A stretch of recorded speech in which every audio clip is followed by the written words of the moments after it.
Hello students, good afternoon. I hope you are well and I'm also fine. Okay, तो आइए आज हम लोग स्टार्ट करते हैं 16 लेसन इन्वायरमेंटल इशू।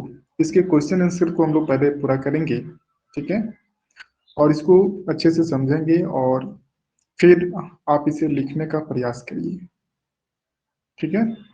तो मुझे उम्मीद है कि आपको बहुत ही अच्छे से समझ में आ जाएगा और आप इसको लिख भी पाएंगे। बहुत ज़्यादा हार्ड टॉपिक ये नहीं है, बस आपको थोड़ा सा लैंग्वेज आनी चाहिए और कुछ कुछ मैटर जो है, तथ्य जो है उसको आपको याद रखने होंगे। जैसे आइए हम लोग देखते हैं कि इस स्टैंडर्ड पर जो है क्वेश्चंस अरेंज किया गया है इस इन्वायरमेंटल इशू को लेकर के। कहता है कि what are the various constituent of domestic sewage. Domestic sewage का कंस्टिट्यूएंट क्या क्या है। Discuss the effect of sewage discharge on a river. और जो सीवेज को हम डिस्चार्ज कर देते हैं उसे आपको क्या करना है, जो उसके प्रभाव के बारे में आपको समझाना है, बतलाना है, डिस्कस करना है, ठीक है। तो कहता है कि आंसर के रूप में अगर हम देखें तो domestic sewage is the waste originating from the kitchen, toilet, laundry and other sources। तो डोमेस्टिक वेस्ट और सीवेज हम उसको कहेंगे जो घरों के द्वारा हम उत्पन्न करते हैं, कचड़े उत्पन्न करते हैं, जैसे किचन में, टॉयलेट में, लॉन्ड्री में and other sources. It contains impurities. इसमें इम्प्यूरिटीज होती है, सच इज सस्पेंडेड सॉलिड। जैसे इसमें घुला हुआ सॉलिड पदार्थ होते हैं, ठोस पदार्थ होते हैं, जैसे कि सैंड होता है, साल्ट होता है, क्ले होता है।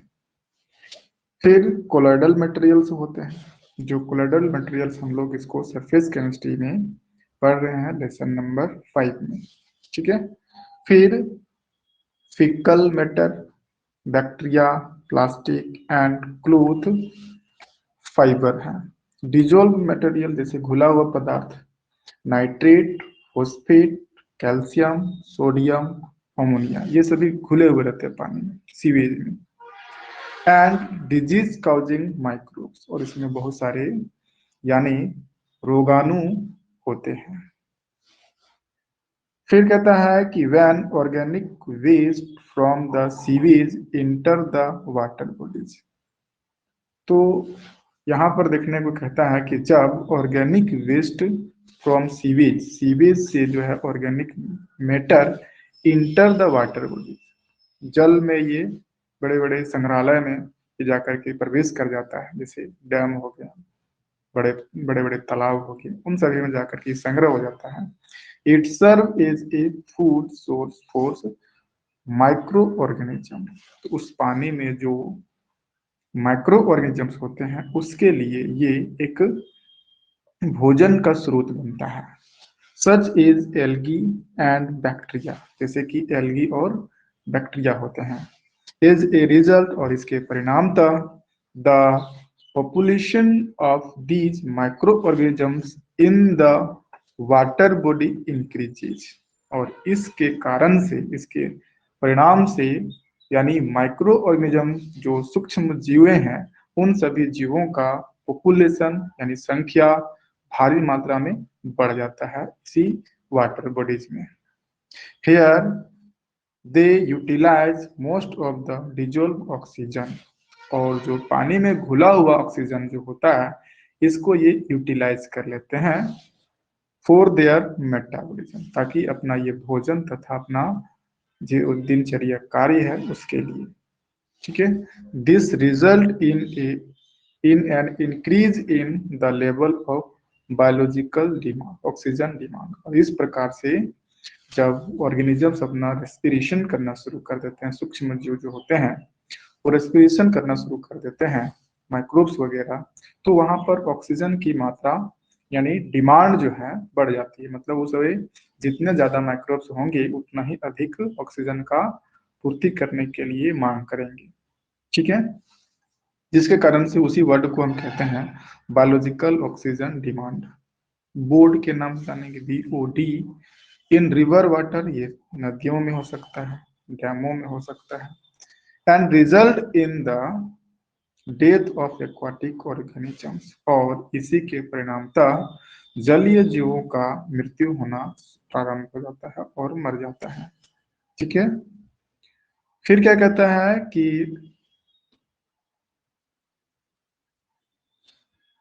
also the nutrient in the water lead to the growth of planktonic algae, और उसमें जो न्यूट्रिएंट्स पोषक पदार्थ होते हैं, पोषक तत्व होते हैं, वे सभी प्लांक्टोनिक एल्गल मतलब पानी में तैरने वाले एल्गी को हम कहते हैं प्लांक्टोनिक एल्गल। ठीक है, उसके लिए ये न्यूट्रिएंट का काम करता है, जिसके कारण से ये काउजिंग एल्गल ब्लूम, जिसके कारण से ये एल्गी जो है पानी में खिल उठते हैं, फैल जाते हैं, बहुत तेजी से रिप्रोड्यूस कर लेते हैं, उसे कहते हैं एल्गल ब्लूम, और पूरे पानी का रंग को बदल देते हैं। This causes deterioration of water quality and fish morality, और इस प्रकार से यानी पानी जो है वाटर को क्वालिटी को कम कर देता है और ये जहरीला हो जाता है तथा मछलियां मरने लगते हैं, फिश मोरालिटी आता है। ओके, फिर हम लोग अगले क्वेश्चन पर जाएंगे। ये रहा आपके सामने अगला क्वेश्चन।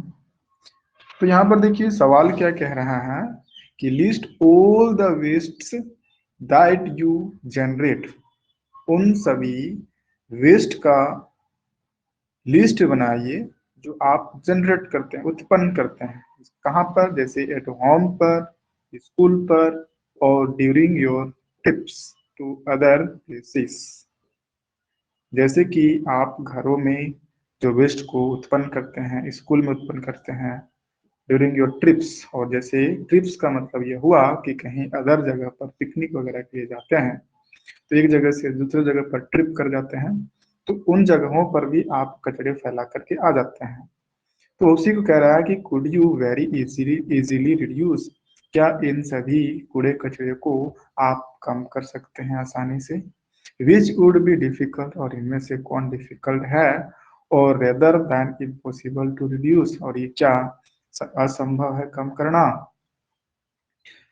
तो आंसर के रूप में देखिए एनसीईआरटी क्या कह रहा है कि वेस्टेज जो होंगे जनरेटेड एट होम, जैसे वेस्ट जो हम जनरेट करते हैं होम में, जैसे उन सभी शामिल है, इंक्लूड प्लास्टिक बैग्स, यानी प्लास्टिक बैग शामिल है, पेपर नैपकिन शामिल है, ठीक है, टॉयलेटरीज शामिल है, किचन वेस्ट हैं, such as peelings of vegetables and fruit, tea leaves, ये सभी जो है सभी यानी डोमेस्टिक वेस्ट है, मतलब घरों में वेस्ट किया जाने वाला।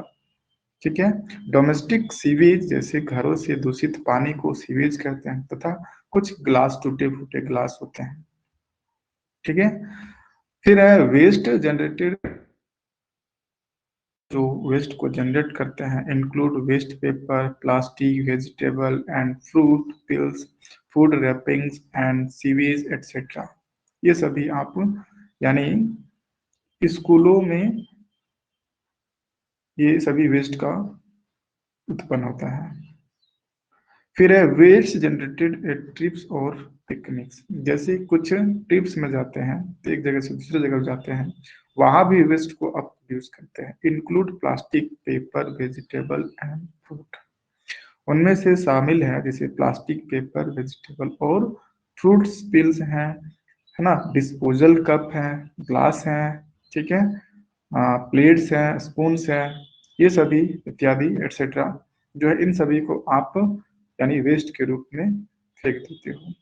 यस, आगे जो अगला क्वेश्चन कह रहा था कि could you very easily reduce, उसका आंसर कह रहा है कि yes, waste can be easily reduced by the judicious use of the above material.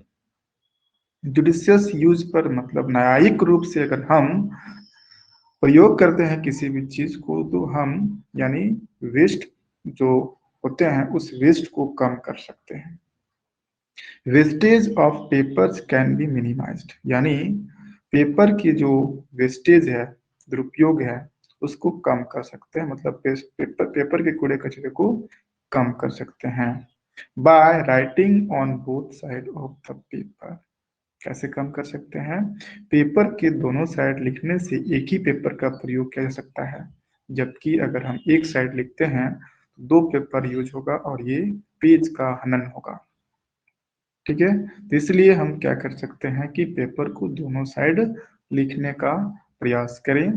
ठीक है, आजकल ऑफिशियली भी इसको लागू कर दिया गया है कि आप दोनों साइड, पेपर के दोनों साइड लिख सकते हैं इन्वायरमेंट को देखते हुए। And by using recycled paper, और हम वैसे पेपर का प्रयोग करेंगे जिसको रिसाइकल भी किया जा सकता है, फिर से पुनः बनाया जा सकता है। प्लास्टिक एंड ग्लास वेस्ट, और उन सभी प्लास्टिक का प्रयोग करेंगे, ग्लास वेस्ट का प्रयोग करेंगे, can also be reduced bye recycler, इसे भी रिड्यूस किया जा सकता है। एंड रीयूज, और इसको रीयूज भी किया जा सकता है। Also substituting,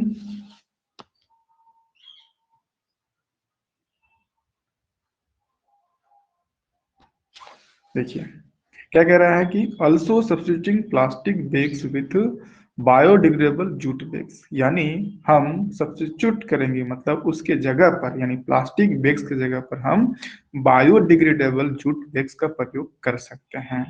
can reduce waste generated at home, ठीक है, इसके माध्यम से हम जो है, यानी घरों के द्वारा जो वेस्ट जो है उसको कम कर सकते हैं, स्कूल के द्वारा कम कर सकते हैं, स्कूलों में कम कर सकते हैं, ड्यूरिंग ट्रिप्स में कर सकते हैं।